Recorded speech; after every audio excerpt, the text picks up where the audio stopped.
guys, this is TaysGreenLife podcast. We're with Flower Bomb Products. Can you explain who you are and what your business is? Hey, my name is Laurie. I am the owner of Flower Bomb Glass LLC.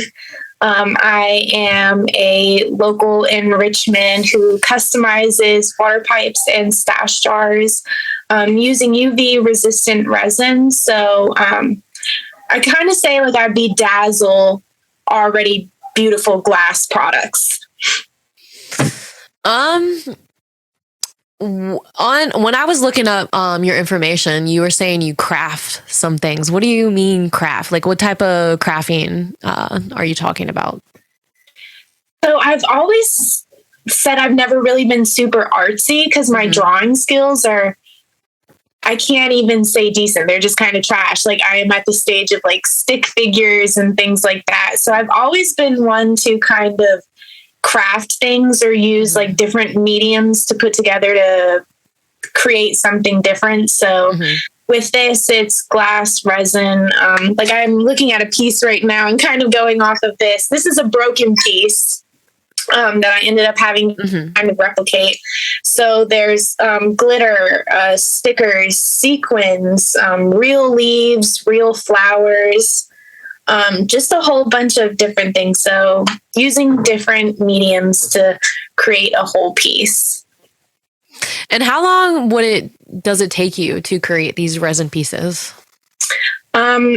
Since I have that piece right next to me, this is so bad. So it's broken. It fell on the floor. So it got all really messed up. But this piece probably took around 14 hours to make, from doing the drip on it to completely like carving the edges to get like really crisp, clean lines and to make sure that there's none on the mouthpiece or none too far up on the joint. So any place that your mouth might get or that might get too hot, it's just completely glass. So it's safe, functional art.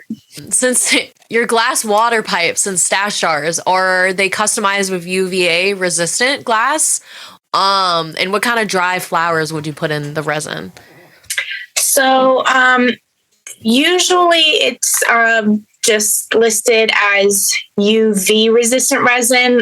So if I give care cards with each product that comes out, and it kind of just lists don't leave in direct sunlight for too long of a period of time, because although it's UV resistant resin, like if it's left in the sunlight for days upon days, it'll start to kind of yellow in color, and it won't really look like it's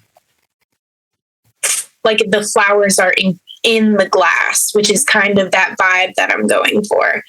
But as for flowers, really the options are endless. The only issue I have had so far is if flowers are too big, or if after they've dried, the color doesn't stay like as vibrant and it might turn brown. But I'll use daisies, hydrangeas, I think that's how you pronounce it.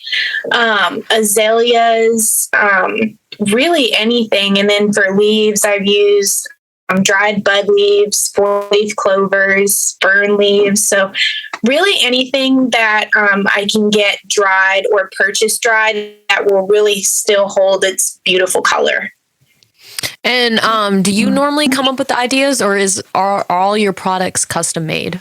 Like something like a customer said, hey, I want it to look this way?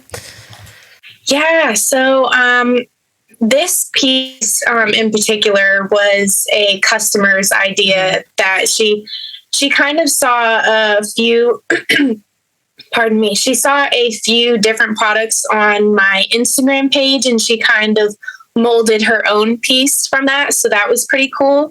But most of the pieces that I have are pre-made. So they're designs that I came up with that are for sale. But I have done quite a few customs, and those are really fun to see, because like I would have never thought of this on my own to do like a completely decked out green piece. And I don't know. I really like to see what other people have as their ideas. So that's been super fun when I opened up for that.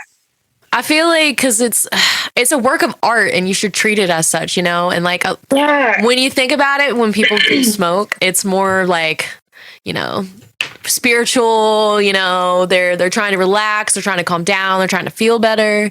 And I think that the piece is very important, like, and it makes them feel comfortable holding it. And like, I think that's cool. Do you only do bongs, or do you do like stash jars, any other pieces? I mean, do you do art that has nothing to do with smoking? So, so far it's just totally been, jars and pipes. But actually, the reason I got into this is I saw a lady on YouTube. My YouTube recommended, she popped up customizing like beachy themed wine glasses.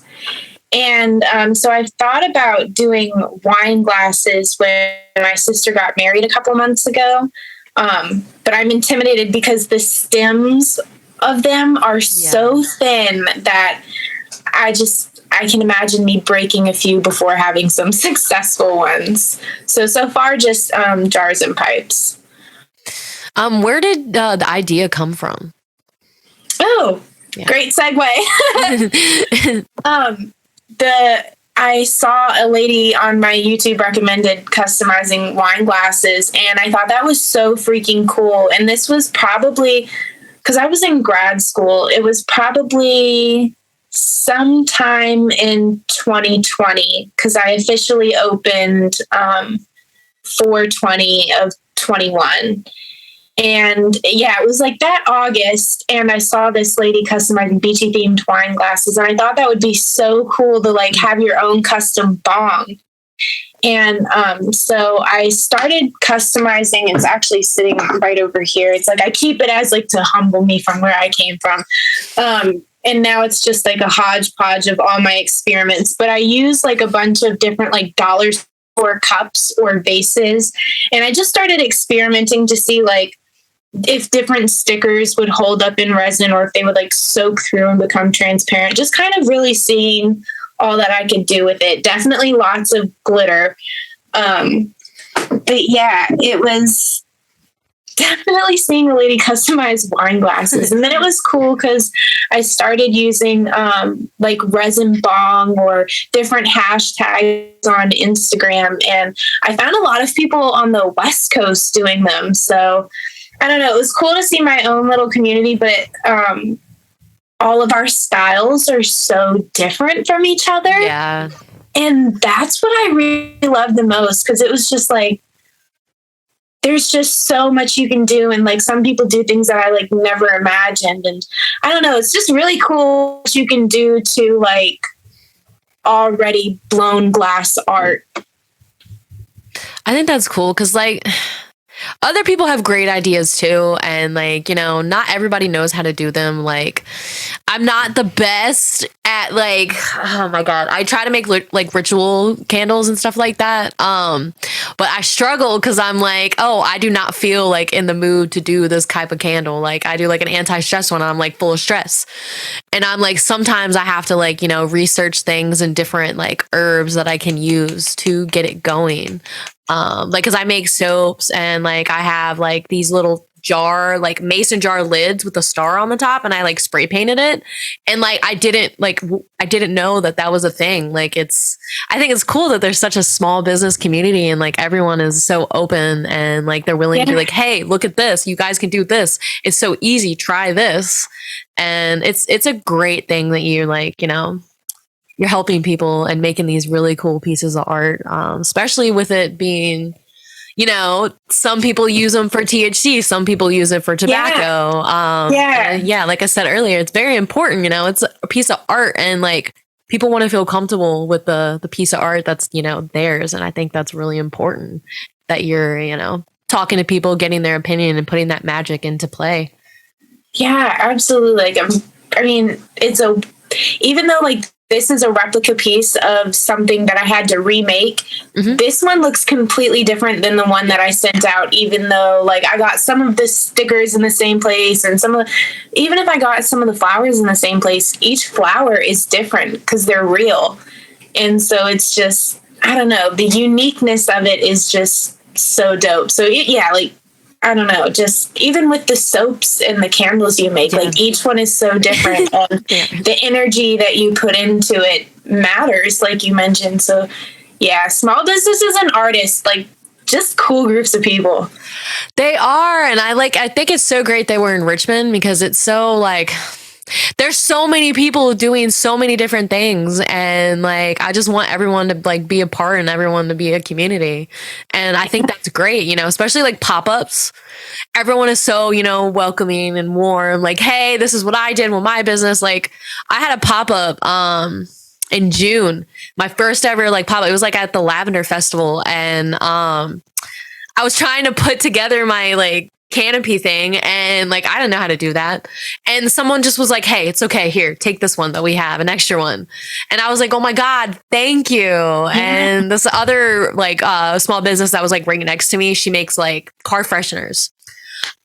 She just kept whispering, being like, I like your products, you're doing great. And then she gave me like a bunch of links of like other vendors and stuff like that.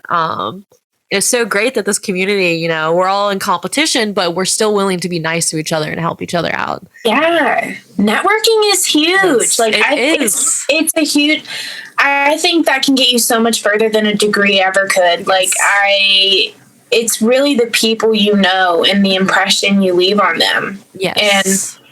And like you said, Richmond's just magic. Like, yeah.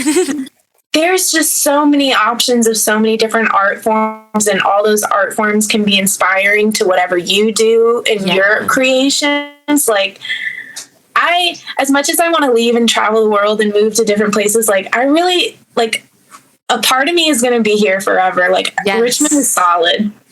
It's so great because like literally you just could go down like the street and there'll be like a mural on the wall like right there, or like a metal band playing, or like poetry slam across the street. Like there's so many. And then you have like weed pop-ups, which is something like I think is pretty cool, because then like they're not like fully scheduled and they're random, and they're just like, oh, I'll just go across the street and like, you know, go in there really quickly, or I'll, you know, see other type of businesses, because it's not just about the THC, it's about like all the energy you're putting in and what you're trying to do for the community. Like, that's like, I went to a pop-up and, cause I make CBD products.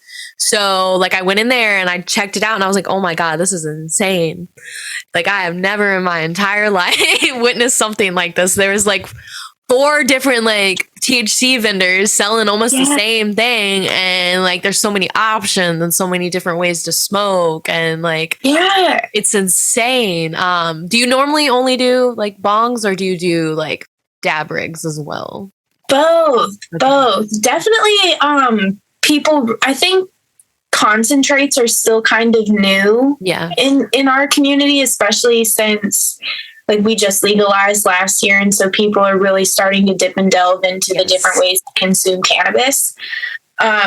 So dab rigs haven't been the most popular in our area. Most of those have like shipped out, but people are starting to understand more. Like I had an event this weekend where some people haven't done dabs before, but they looked at like some of the bangers, and some of them I have bowl pieces, just depends on the piece. And they looked at the ones with the bangers and like, you use a torch with these, right? And I was, absolutely. Like it's kind of intense, honestly. I mean, it looks crazy, but that's a lot of people. I was like, dabs are so scary. Like I'll die. And I'm like, I mean, but like it's honestly, yes. I think concentrates are a little bit better for the body anyway, because it helps with like, because I have a messed up spine, so like that is one thing that helps me sleep and relax. And like I didn't even know that. Like I didn't even know anything about that until like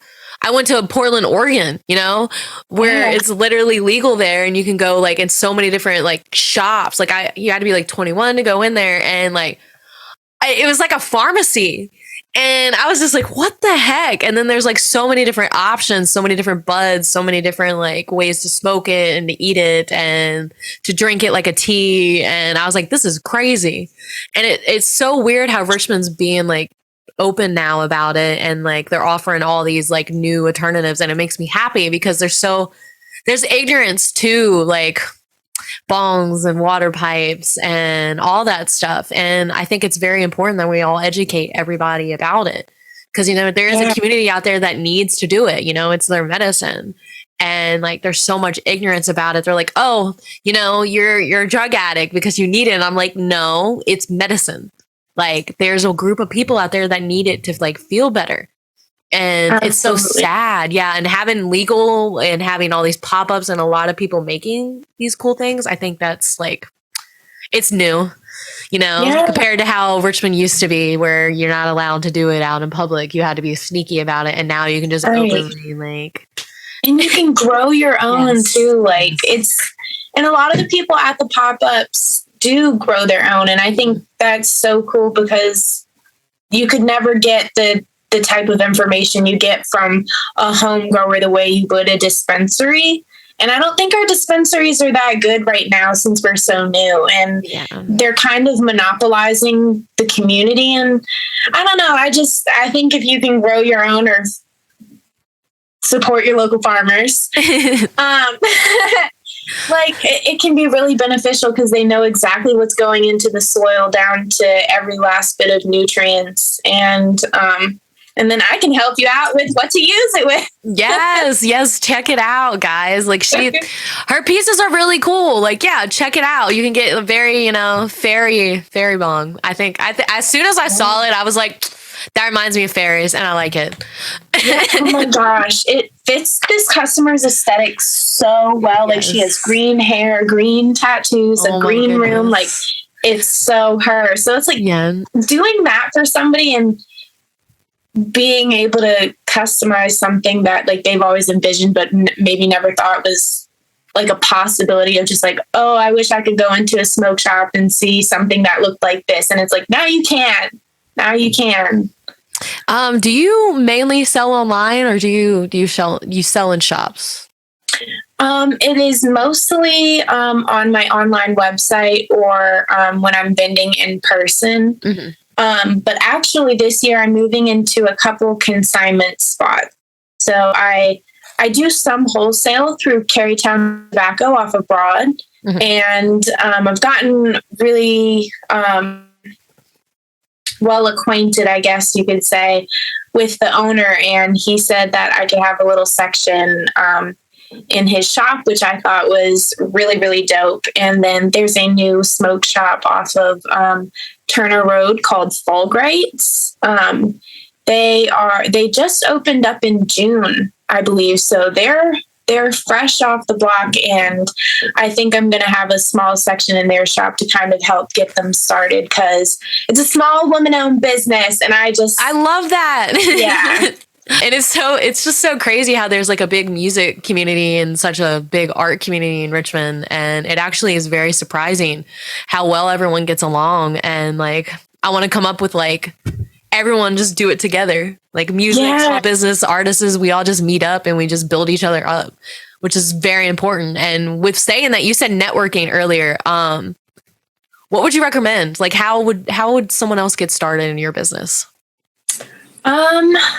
I think probably the easiest way in this day and age that we're living in, especially like with a post-COVID world and still going through like a pandemic and whatever monkeypox is going to be, it would probably be easier to build an online presence first. Yes. And that's how I actually first met a lot of the shop owners that I'm talking with now, and a lot of the local people that I'm talking with now. I met them online first before I met them in person. And I think also a great way too could just be going into spots where you would want to sell your products or that sell a product that is similar to yours, and just kind of talking to people and opening up. It's hard, especially because like personally I'm socially awkward like in person. Like I fidget with my hands a lot and stuff like that. And so definitely Instagram, before the algorithm change up, it was super helpful to get a reach out. Lately now it's been like Twitter, because Twitter hasn't been super censored, but yeah, online presence has Yeah. is a good way to dip your toes in. Yeah, and that's why like I like your products. Like I think it's very important to check you out because it's so pretty. I love it, and like I wish more people would see it and like order from you, which is why I have you on here. You're local and you're in Richmond, and you preach about Richmond, and your art matters. I'm gonna go ahead and pull up some of your products actually, so everyone can see. Yeah, I love it. We got Naruto here. Yeah, it's all this really cool. I like this one especially. Let's see if I can click on one of your. Yeah, like this one looks like a little potion jar. Oh, I love that one. Yes. We got this one. Yeah, the weed leaf. And those leaves are actually from a grow me in Oklahoma. Those are from her homegrown leaves that she mailed in. That's so cool. I'm excited to see. Yes, I'm excited to see what else you got. Yeah, the glitter. That's cool. Thank you. Yeah, check her out, guys. Flower Bomb Glass. Like, you